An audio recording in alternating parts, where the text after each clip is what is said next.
you're never going to get the nuance of the things that you're talking about and the conversations that you have that's so unique. There's certain things you can try to replicate, but you'll never get the really good replication because the value that you bring as a unique human to this conversation isn't replicated by AI.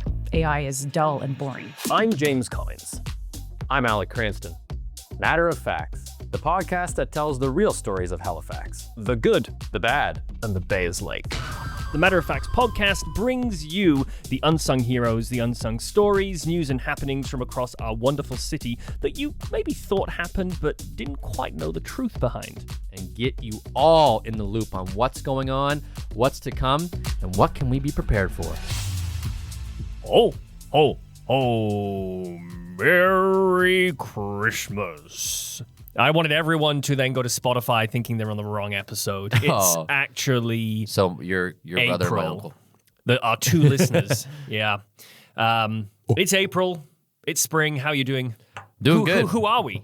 We are the Matter of Facts podcast. My name is Alec Cranston. I am here with my esteemed co-host, Mr. James Collins. And it is April. April showers bring May flowers. I hate myself. Phyllis. Where's my shower? Where's No, that's not the line. Not the line. The line is we came in here. We gave you a golden shower. Where's my golden shower?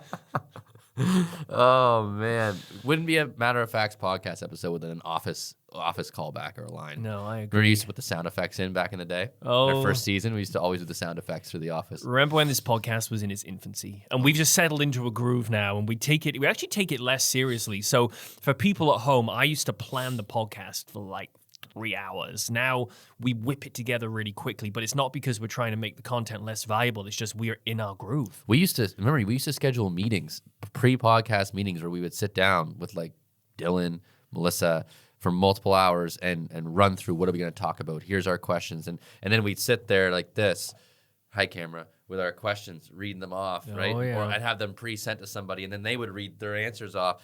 But now it's just so much chill. Like we will get the you'll do the questions for one podcast, I'll do the next one. Like it's a very good back and forth. We've graduated from our infant phase to our adolescent phase. We're currently full of zits and hormonal. We're continuing to grow, and then we will be taken over by AI. That's a call forward to a future conversation on this podcast. So we still have our regular segments we want to dive into today. We have Insane as the Crane and Harbor of Lies. It is James's turn to try and get me on the Harbor of Lies. But Insane as the Crane, James, you got a good one for this. I mean, this is pretty relevant. Let's go into it. All right. Insane is the crane. Insane is the crane. Insane is the crane. Kinda insane like the crane. Insane is the crane. Insane is the crane. All right, there's only one thing that we should be talking about right now, and that's this old Timmy Houston budget. Not his finest hour for a premier who has traditionally been very well received by the public. So we'll give the bare facts here, then we'll have a quick discussion. Sorry.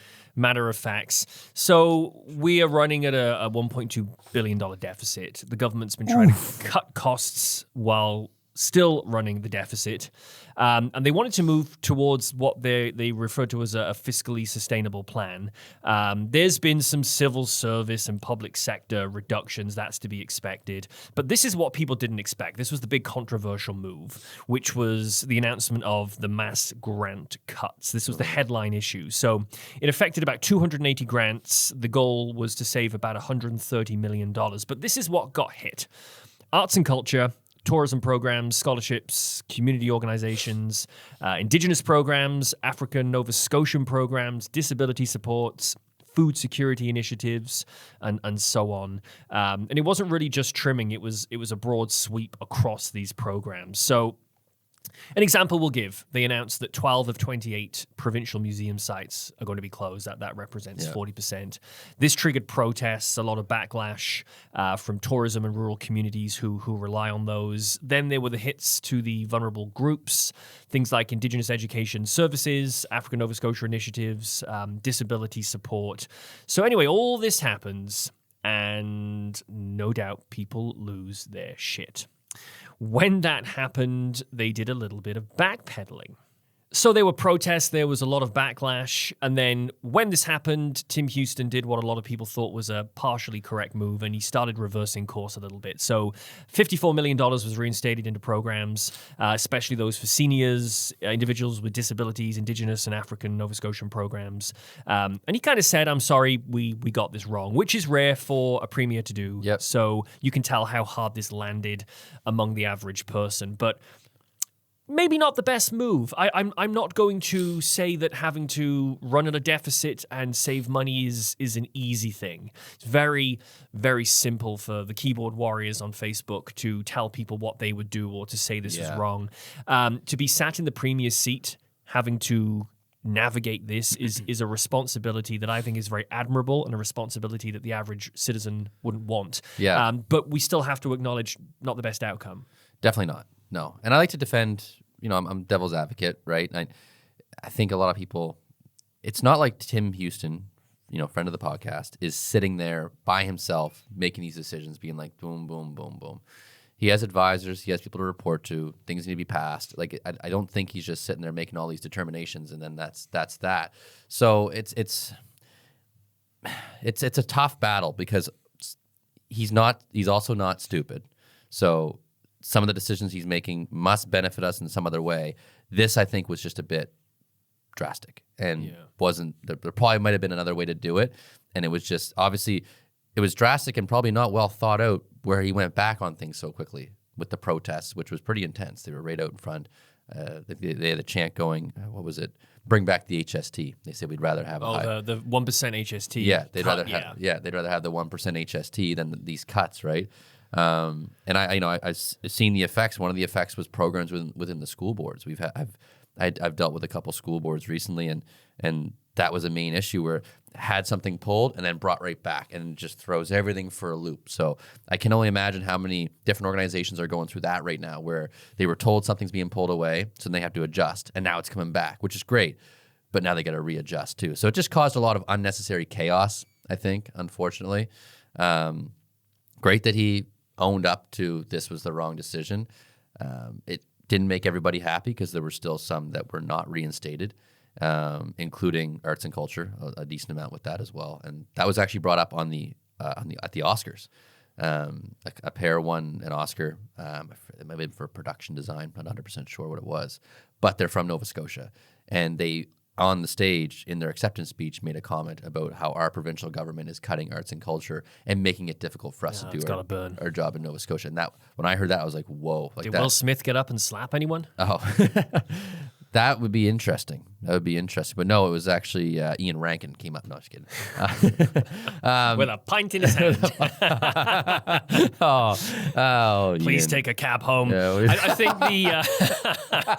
I think the main issue that people had was they felt that they didn't address the biggest, hardest problems and instead went ahead and cut the easiest, least defended programs. And the arts are often seen as a privilege and maybe an easy cut, but when you look at how that weaves into many cultural groups in the province, the arts is extremely central to a lot of our minority groups. Yep. So in my opinion, I think it shows that the limits of our model in general as a province. We're growing. We can't afford ourselves. Yeah.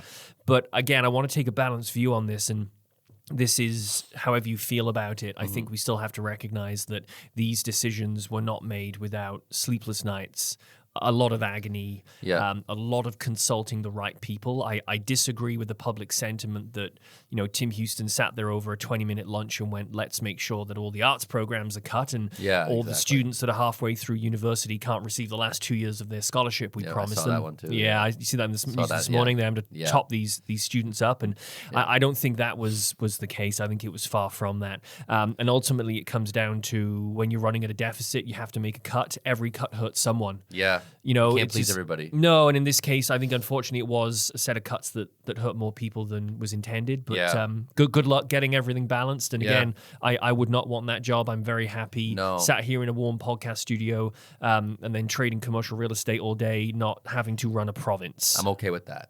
I can live with that. But yeah, that was that was a kind of a no-brainer to discuss that as our Insane is the Crane. Just a topic of everybody's discussions right now. It's in the news. It was shutting down streets a couple weeks ago. So hopefully we kind of, that's great that he went back, and hopefully we come out of this squeaky clean and we can see some positive results, short and long term, and as we continue to grow. So from something controversial to something quite fun, shall we do Harbor of Lies? I'd love to.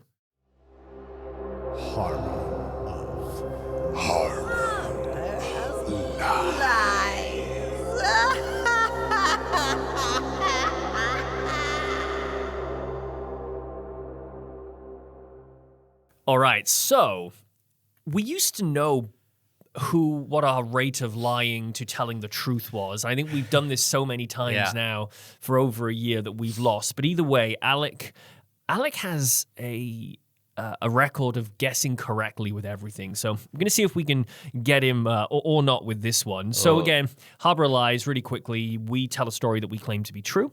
We claim that it's a real story locally that we've researched. And we present the story to the other person. They get to ask questions, and then they have to decide if that story is true or if it lives in the Harbor of Lies. So Alec has the spotlight on him, which he doesn't like. He hates being the center of attention, right? I hate it. Mr. Actor. Cameras, lights, I hate it. OnlyFans. So... we'll talk about that later. Only leases. So, okay, so this is my Harbor of Lies, so I'm claiming this story to be true, and it is up to Alec to agree or tell me otherwise. Okay, here we go. So... for a long time, Canada was basically split in half on something that you'd think would be obvious. Which side of the road to drive on. So Quebec and Ontario drove on the right, mostly because of their French influence, but Nova Scotia, along with the rest of the Maritimes, drove on the left, like the UK. And for decades, nobody really cared because roads were rough, travel was slow, and most long-distance movement was by train or ship anyway. But then the 1920s hit the roaring 20s. Cars started showing up everywhere, especially here in the Maritimes, and suddenly it mattered a lot more which side of the road you were on, especially if you were caught crossing provincial borders or trying to attract American drivers. Now, New Brunswick decided to fix the problem first.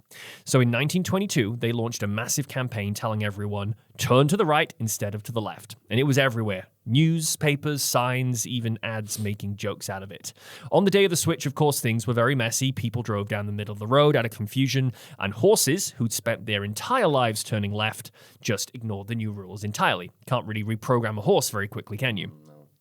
Now, Nova Scotia was supposed to switch at the same time, but it didn't because political issues killed the plan last minute. So there was about a year where you had this ridiculous situation where New Brunswick drove on the right and Nova Scotia still drove on the left. And of course, imagine the border. It was absolute chaos. Now, eventually, Nova Scotia gave in and switched sides in 1923, lining up with the rest of North America. But the change had a weird side effect. And this is where it gets weird. Farmers using oxen found the animals basically refused which side of the road to walk on. They'd spent years going to the left and weren't interested in personal growth. So instead of retraining them, most farmers just sold them for slaughter, which led to one of the strangest knock-on effects in Canadian history. Beef prices crashed so hard that the period became known jokingly as the Year of Free Beef. So yeah, Nova Scotia didn't just switch sides of the road, it helped accidentally flood the market with steak. So to boil the story down, Nova Scotia used to drive on the other side of the road. There was all this messy lining up with New Brunswick to try to get people to drive on the right instead of the left. They eventually did it, but they couldn't retrain the animals, so they sold them for slaughter, and the odd nuance of changing the side of the road that Nova Scotia drove on caused historical crashes to Canada's beef prices. So that's the fact. Like that's the whole story is I'm claiming to be true. That there was a time when we drove on the other side of the road. We couldn't align it with New Brunswick when they switched. We eventually did, and then we caused beef prices to crash. Like this is just like I at first thought you were just asking did we the side of the road thing, because I'm pretty sure we drove on the right side of the road. Because you're saying pre-1920, we drove on the left side of the road. We drove on the left, and then there was a period where New Brunswick switched and we didn't, and when cars met at the border, they basically went, I don't know. I mean, I feel like I watched a movie recently based in Canada in the early 1900s. I think it was pre-1920. It was in Nova Scotia. It was about the Halifax explosion, and I'm pretty sure they were driving on the right side of the road. And I would have noticed. If they were driving on the left, I always notice in movies, like, oh, they must be in Europe. They're driving on the left side of the road. I would have noticed that. Then you added all those other details. And it's just a two-part tethered harbor of lies, because you can't claim that the side of the road is false and the story about slaughtering animals that couldn't change sides of the road is true. It's These just two one come big- together. They come together. Oh, man. Is there anything about the oxen that refused to switch sides of the street that They kind of just straight up, bothers you? they wouldn't go to the right side. They wouldn't go to the other side of the road, so the farmers said, let's just slaughter them, which meant there was an oversupply of beef and the beef prices crashed. So they slaughter them, and then they raise new ones that then would go on the right side of the road? I don't know. Oh, we start picking holes. I don't know. I don't have an answer for that one. That's okay. So I guess the oxen just became... Alec's very good at finding a nuance I'd never thought of that blows my story apart. Or maybe this is a bluff and my story's true and I just don't know the answer. I just thought, so I guess oxen were just done patrolling the streets. Pretty dumb animals, if you ask me. So if they were going the left side... For the viewers at home, Alec is now using his hands on the table to provide a real-time simulation of how oxen walk down a street. So if I'm an oxen, which for some reason I can't picture what an oxen looks like. Can you show me a picture of an oxen? This might help. This might blow it wide open. Basically like a big bull with horns. So why were they walking around downtown? What were they doing? Transporting stuff? I don't know. I've never seen a photo of an oxen walking downtown Halifax. Oh my gosh, man. I think so. Okay, pre-1920, we were on the left side of the road. New Brunswick, so there was a time when New Brunswick was on the right side. We were on the left side. We moved to the right side later in the 20s. 23. So 1922, New Brunswick went to the right side. We joined them a year later. I feel like I'm picturing two things. No, I'm not picturing oxen. I've never seen a photo of an oxen walking around downtown. I can't see an oxen not being able to just go on the other side of it wouldn't know the road. It'd be the same thing as walking through a field or walking through a path. Like it wouldn't know. It doesn't know lines. It doesn't know. You didn't wake up this morning thinking you'd have to think about this so hard, did you? No, I didn't even think oxen would be part of my day, and now it is. Oh man, yeah, no, I think this exists in the Harbor of Lies. I can't see this being a real story. Okay. Where it starts for me, if you put the oxen aside, it starts for me at the right side of the road thing. Because I'm pretty sure we were driving on the right side of the road pre-1920. That's where my brain goes. So that just blows the rest of the story out of there. All right, so I'll ask you once and for all, based on everything that you've heard and everything you've asked, is this story true or does it exist in the Harbor of Lies? I think it exists in the Harbor of Lies. This story is true. No. It is true. No. It is 100% true, buddy. And that is the first time in a long time that I've managed to fool you. That's true. So we really were on the left side of the road. We were on the left side of the road. And it caused a beef shortage because the oxen wouldn't go It caused a beef oversupply and because crash in prices, yeah. Oh my goodness. That's crazy. How'd you find this story? ChatGPT, I asked it to go and research interesting stories, and it threw it back. And I fleshed it out from there and did actually troll the regular internet, put a bunch of web pages into ChatGPT and got it to summarize. That's how I did that one. But I will tell you, I did know pre this that we used to drive on the left side of the road. I didn't know the specifics, but I did know there was a time that we drove on the left because being a Brit and growing up driving on the left, I've had a few people over the years say, you know, we used to drive on the left side of the road here in this province, buddy. Wow. So I need to go back and watch that Halifax Explosion. I sounded like movie. Mickey Mouse just then, but You did. It was really good. I need to go back and watch that movie because then that's a mistake on their part for putting us on the right side of the road. Wow, that just changed the trajectory of my day. I was really hoping I was going to get that right. That was a good story though because for me it stopped at the car thing, and I thought that the beef thing that was just so ridiculous, the oxen. But I will now tell this story to people. This is a good. There you go. This is a good cold call starter. Hey, did you ever hear about the beef oversupply of oxen? Yeah, this is Alec Cranston calling from Cushman away from Atlantic. Did you know we used to drive on the left in the 20s? Hey, who's this? Cushman? No. Bye. That's what it's like every day. All right. Well, that was fun. So yeah. now from the totally sublime and ridiculous to a very, very interesting topic. I Yes. think we should chat to our guest. Yes, and I think she's here right now. So let's go get her and get this thing going.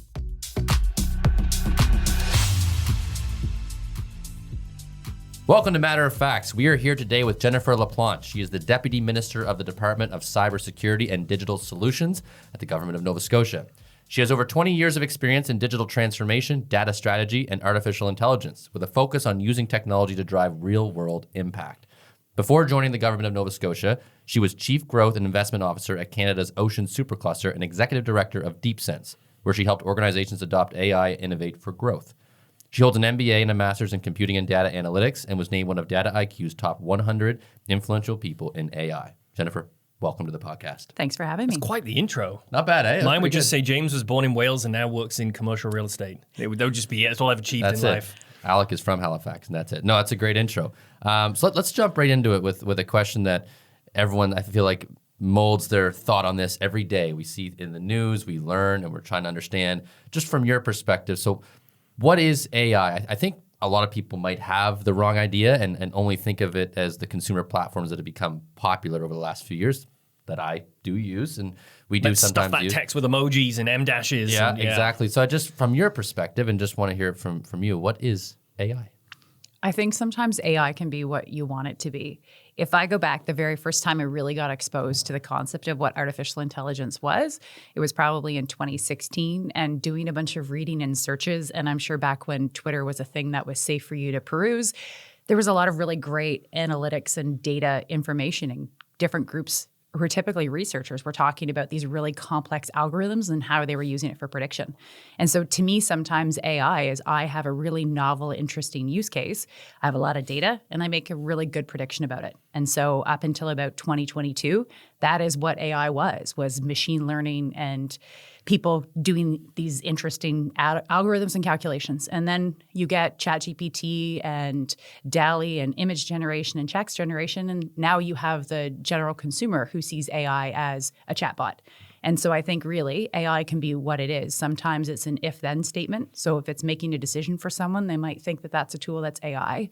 And I think the ambiguity of AI can sometimes be confusing for people, but it's a computer that's making a decision or telling you something for the most part. Were we right to give the average person access to AI daily?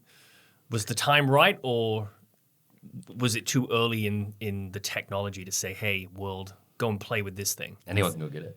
It's a really good question. Yes and no, right? I think, so let's imagine you're planning a trip. How incredible is it to open up a Gemini or a ChatGPT or whatever and say, I'm going somewhere, plan this trip for me. Or I need to write a really funny intro to a speech at a wedding. Help me, here's a bunch of themes that are really important to my best friend. These are incredible tools. And I think they're really helpful for people who might struggle with getting something off the ground or starting, who might not necessarily have English as a first language, and it helps them kind of level the playing field in their communication capabilities. On the flip side, though, if we start getting into concepts around warfare and other aspects, maybe we don't want some tools making some decisions without human intervention. Yeah, and that's the risk I worry about. I'm not sure about you, Alec. Yeah, 100%. So, like, looking at just protection, what are you seeing in terms of organizations and groups and companies that maybe you've dealt with in the past? What are they doing to safeguard services and safeguard people's digital information? As that's the one thing I always worry about when I use AI, when I use these the moment I put it out there is all my stuff, can it just be accessed? Can anyone get at it? So what are you seeing in terms of safeguards to protect people? It's a really hard one because it really comes down to people understanding what's okay and what's not okay. Mm-hmm. And I think as long as someone's comfortable with any information you put into one of these tools being completely public, then go for it. And it's really hard. If you have a business and you have, let's say you have a new payroll clerk or a new accountant or controller that comes in, they're maybe a little less experienced, they feel intimidated and they're worried, and they take every invoice and document and upload it and say, now summarize for a really good report to make me look good in my new job. Well, now they've given away everything that's proprietary to you as a business. And so I think what happens is sometimes businesses don't realize we need to put some education in place to help people understand the risk and know what they should and shouldn't do. And the real challenge is it's really dependent on the use cases, it's dependent upon the business, and you don't want to stifle someone from going and doing something to improve processes and make them more efficient, but at the same time, you need to protect yourself. And so I think it just gets really confusing for businesses. We see businesses who definitely do a really good job of this, and then others who have a flat-out ban, and it's trying to find the middle ground. There's lots of programs in Nova Scotia and Atlantic Canada and, just around that help companies kind of understand and learn, like Digital Nova Scotia offers a lot of stuff. But it's really incumbent upon the owners or the leaders of those businesses to realize, shoot, I have to step up and decide what the rules are going to be. And if you're not necessarily technologically adept, that's really hard to do. Well, we're going through that as a commercial real estate brokerage right now. So we've had no foul play, but a lot of what we deal with are very confidential leases that contain a lot of sensitive information about businesses. As advisors, sometimes we can get a question and people may think the easiest thing to do is upload that lease to ChatGPT and ask the question and pull the nuances out, and it removes the need to think. So as a business right now, we haven't rolled it out yet, but our chief operating officer is working with some folks to actually figure out what our policy is. We know how we need to play on the right side of the rules, but we need to put it into a document to roll it out to staff to put those guardrails up. I'm assuming not many people are doing this from what we've learned. Are they sort of reacting to bad behavior with AI as opposed to proactively figuring out how it fits into their business? That's my assumption. Am I wrong? I think it's really hard for us to know because we don't necessarily have really good quantitative data on this. Yeah. We end up getting into this analysis that shows technology adoption in Atlantic Canada tends to be lower than Canada, which is also lower than other jurisdictions. And I think it's one of those hit or misses. So let's go down the pathway of, we can't sometimes have this blanket of AI. So in a use case, in your example, it might be very similar in law firms. Going and finding a proprietary system that's designed exclusively for your business that is lease reviews. There may be a company out there who's created a really cool solution that would help you review and take existing leases and make comparisons. And if you have someone that gives you a marked up version, you can go and compare and say, this is good, this is bad, here's the risks. Maybe this is why I would accept or not accept these changes in a lease. But you almost want you don't want to use a ChatGPT for that necessarily. You'd want something that's safe and secure and you're protecting your data. The problem, of course, is that those businesses don't always exist yet, or if they do, they might not be successful to warrant them actually sustaining because they need ongoing revenue and they need every single commercial lease company using them so that they can actually generate business. And so there's the whole piece where there could be really great solutions out there. And in absence of those, people turn to the ChatGPTs of the world to try to help solve problems. I think also there's a piece too of thinking, where else can we go to solve this? And a lot of businesses use a Microsoft, and Microsoft has Copilot. And in theory, anything you have within your Microsoft environment should be contained, and you could use Copilot to do this analysis. But I think part of this is recognizing now there's a cost to your business for you to take on. Can you actually demonstrate that this is providing good value, and is it worth you paying for this? And so there's this whole pathway of trying to really think about process reengineering and giving people tools that help them make themselves a little bit better and faster without having real risk. And when it comes to businesses in general, I'd say there's, in Atlantic Canada, Nova Scotia, there's businesses who've definitely done a good job of adopting, and there's a lot more who might be smaller businesses that just don't know where to start. And so as a result, they're just kind of being a little blind for now. Mm-hmm. Yeah, hopefully that doesn't bite them. It's crazy how reliant, like some people are becoming on ChatGPT and stuff for everything. I'm going to use, love her to bits, and she never listens to the podcast. My wife, I'll use hers. Mine doesn't either. No. She won't hear this episode. This years, will never, but she uses it for, rather than look at the weather app, she asks ChatGPT, what's the weather outside? Like information on what time does Canada play tonight. Rather than go to the Olympic website, it's ask ChatGPT. And so it's very, pull it up in 5 seconds on your phone. So yeah, it's just so easy. It's so easy. It's just boom right there, and we share our ChatGPT accounts. We can look at each other's threads, and mine is all questions on. Alec's really pissing me off today. How do I deal with my stubborn husband? Yeah, how do I get rid of him for a few days? My questions are all about buildings and tenants and stuff.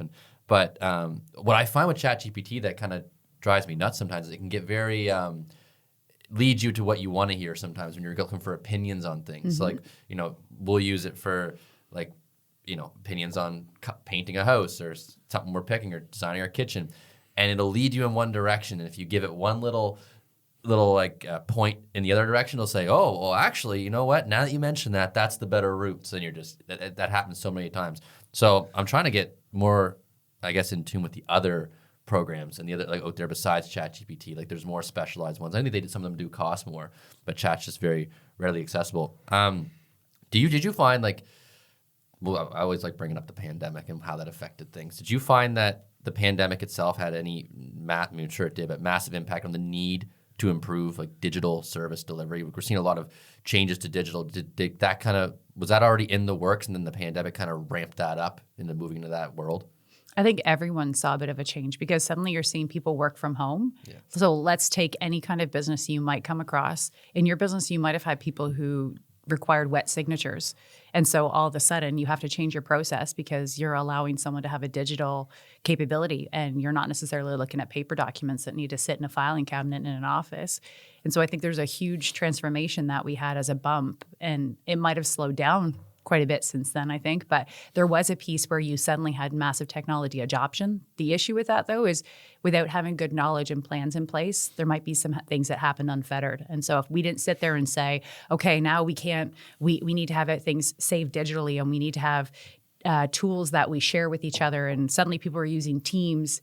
If you didn't have good rules and structures in place, you might not have necessarily a good practices because people were grabbing Zoom and grabbing all of these other systems that you might have stepped back and thought, is this the right tool for us? How much does it cost? What's the long-term risk? Is there an alternative? But, we got a chance to try to move quickly on some things, which is great. But on the flip side, we might have a bit of a technology mess too as a result of it. And where do you think we need to improve, whether it's private businesses or government? And this is the example I give. So I've got my British passport and my Canadian passport. I renewed both of them last year. Canadian passport, I had to print documents, sign it, signatures.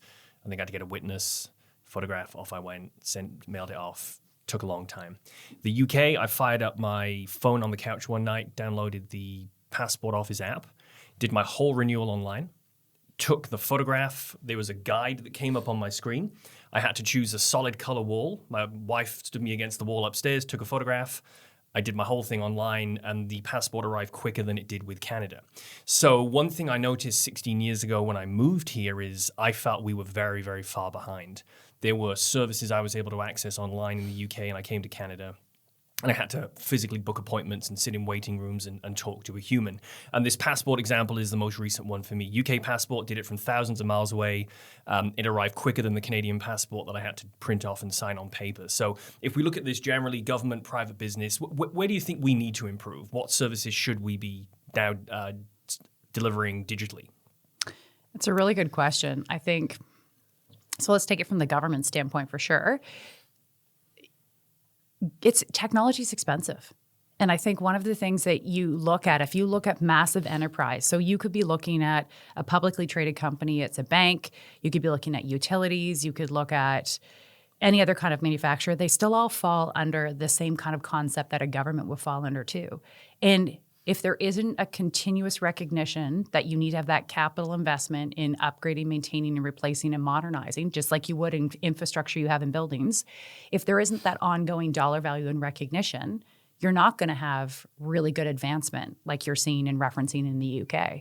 And I think historically that's probably happened with a lot of governments across Canada and around the world, where the money, it's just so expensive to update things. And so when you're sitting there making decisions as governments would between one versus another, sometimes decisions around technology investment get deprioritized, or technology is hard. And if people don't understand the return on investment, they don't realize there's the risk. And as a result, you end up having things like a paper-based document for filling out a passport. Mm-hmm. And the technology cost to go and replace that and make it secure and build that is really hard. And so if you, again, were working for a utility or a government, it's the same thing. You're hiring people to come in to build these systems.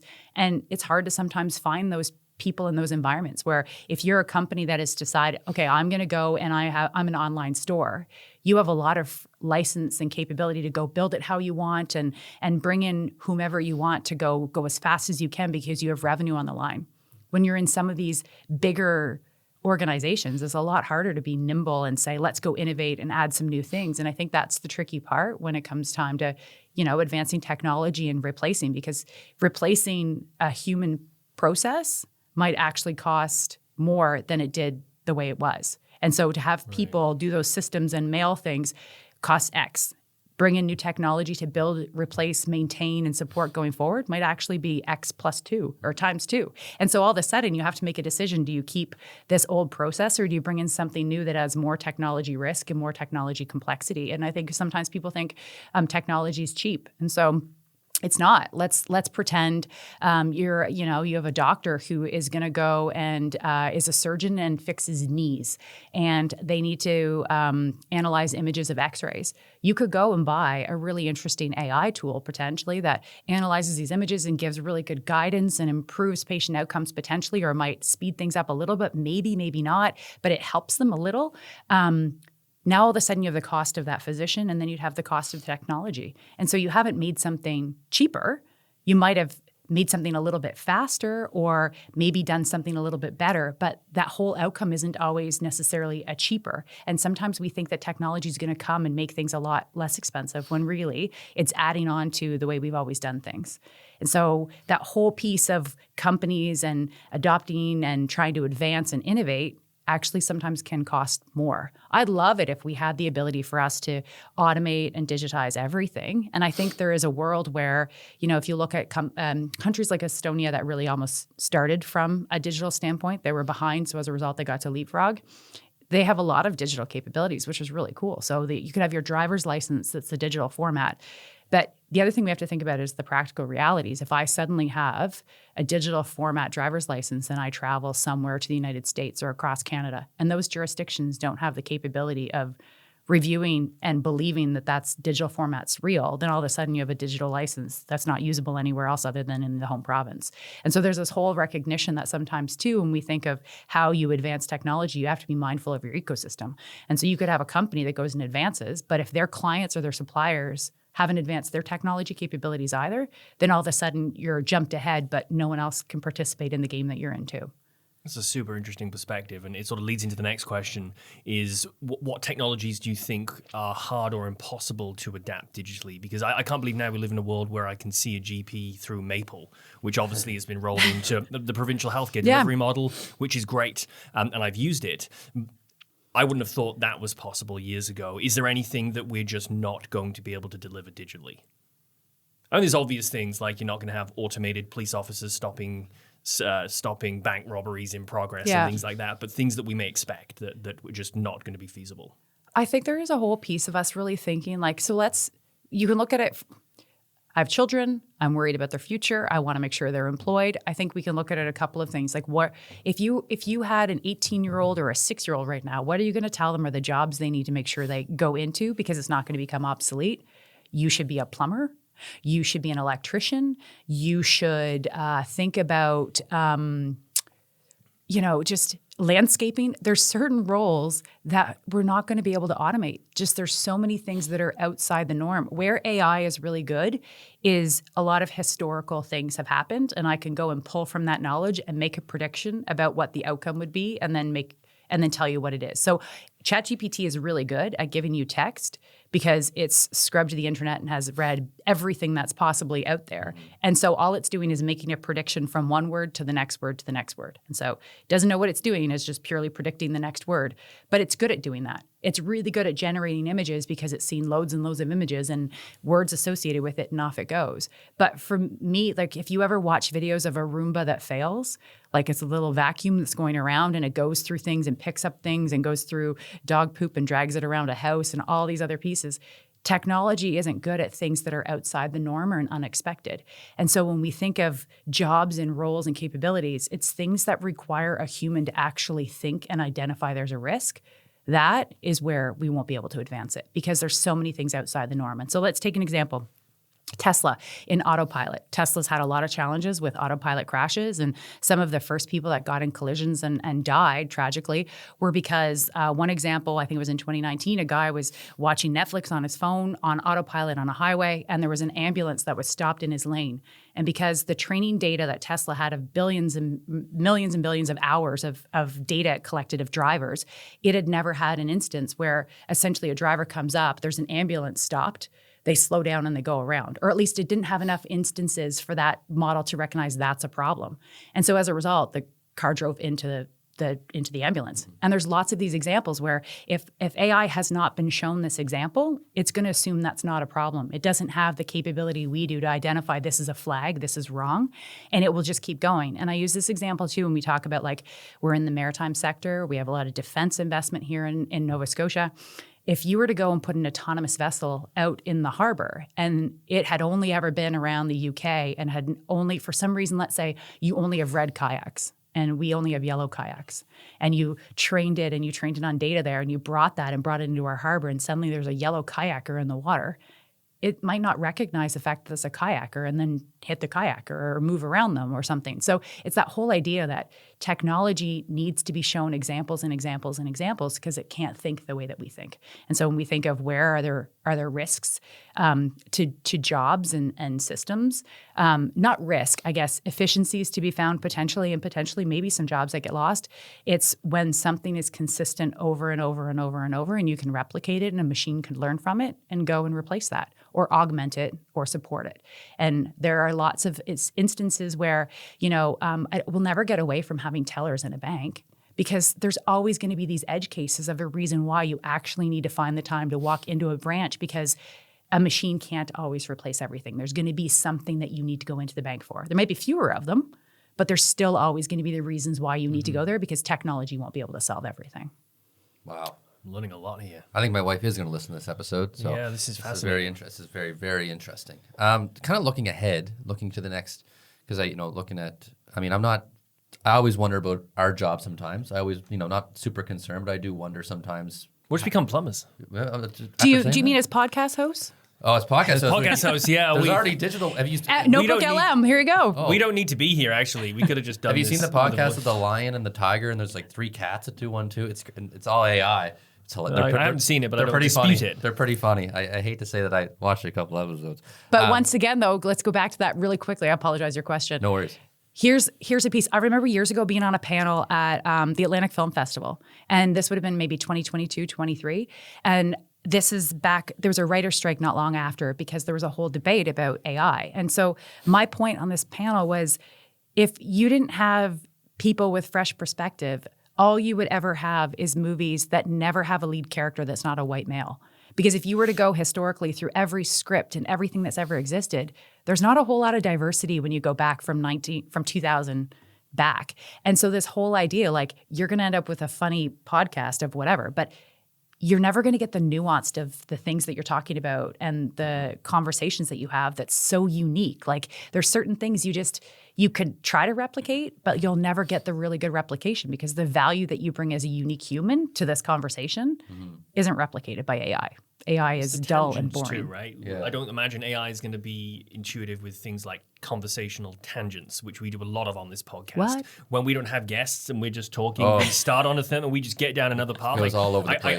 I can just see AI being too locked and dialed in with blinders on. Yeah. We're going to go from here to here, and we get there, but we kind of go around like a bowl of spaghetti. That's a good way of putting it. It's a big part of it's, like you said, the human judgment. Like, we don't, like, in our day-to-day jobs in commercial real estate, like, I always was concerned, like, how would tech, is there potential for us to ever be replaced? But I don't think it could ever replace the human judgment, and like some of the knowledge we have isn't just readily available. You can't go pull, ChatGPT couldn't go pull everybody's lease from the internet and look at all the information and then create a new, like, it wouldn't be, specific to our market what we know. So that makes me feel a bit better. It's a sad world if clients couldn't scream down the phone to us all. They need to yell at a real person, make sure they know we feel bad about it. Maybe you do want an AI replacement for that part. Now I'm thinking, all right, plumbing might be all The right. stubborn bastard button, you just press it and then it deals with them. Oh, yes. So looking kind of ahead the next 5 to 10 years, are there any immediate concerns we should be thinking about in terms of AI taking over certain jobs and the digital transformation? And what are some positives we can look towards in the next 5 to 10 years as well? One of the pieces of advice I'll always provide is, if you're ever with young people and old people, our job is, where we have the intellectual capability and the wherewithal now, is to teach them how to think critically. So fundamentally, we need to continue to teach people to think critically. I have an 18-year-old that I love to death, but my goodness, he can be lazy when he wants to. And so I guarantee that a huge chunk of his coursework right now in university is him ChatGPTing responses and doing things. And so there's this mechanism of, we can't get away from getting people to have to get off of devices and think and be outside and read things on paper and write things down on paper, and kind of going back to what is that human piece. And so I think that's the part that we have to be really, really mindful of. In terms of the optimism, I do think there's a piece here where there's a really good potential for us to help address some risks that we do have long term. You know, our immigration numbers have changed and our population won't be as strong in the next while, that we know for sure, because we're not going to see population growth. And as a result, we have to really think about how can we use technology to help us address some of those gaps. Where are the areas where we can go and look to automate, to kind of help fix some of that. There's always challenges in finding jobs and getting young people started, for sure. But there is a piece where long term, we're not going to have enough people. We're not going to have enough skill set. So I think we really need to find some of those opportunities of things that are very repeatable and find solutions that can help it. One of the other pieces too, though, I think, is thinking about the work that you hate doing every day. Finding ways to make tools help you with that. So how can you make your job more enjoyable? And sometimes I get lots of emails, and one of my favorite things now is built an agent in Copilot to help me flag what are the emails that I missed, what's outstanding, who's going to yell at me because I haven't responded. And so instead of me having to dig through everything right away, it helps me escalate to the top at my start of my day. Here's the things that are going to scream at you that you need to get done right away this morning. And so I think there's this whole piece of like, how do you take tools that are available to help you be a little bit better in your job every day? And I think that's an opportunity that all of us have. A lot of the stuff you mentioned today was also honestly eye-opening. Like some even like the thought about replacing human processes with technology sometimes is more expensive than you think. Like my initial thought would be, it's got to automate it, got to be cheaper, we're going to save money, we're going to save on costs, we're not going to pay this salary. But when you really break it down into actually building that process and keeping it going, then it might actually be more expensive. That's honestly something I never really thought of that. No, learning a lot. And we'll wrap up with this very broad question. And we're very grateful for your time this morning, Jennifer. 10 years from now, 2036, where are we? Where do you think we'll be? Rub that crystal ball. Well, can we not be in March so it's a little warmer outside? It's August. It's August 15th right now. But it's not too hot. Like, it's a nice day. It's August 15th. Okay. The AC's on. It's like 25. Yeah. Perfect. Yeah. Okay. That I can picture. Great. Thank you.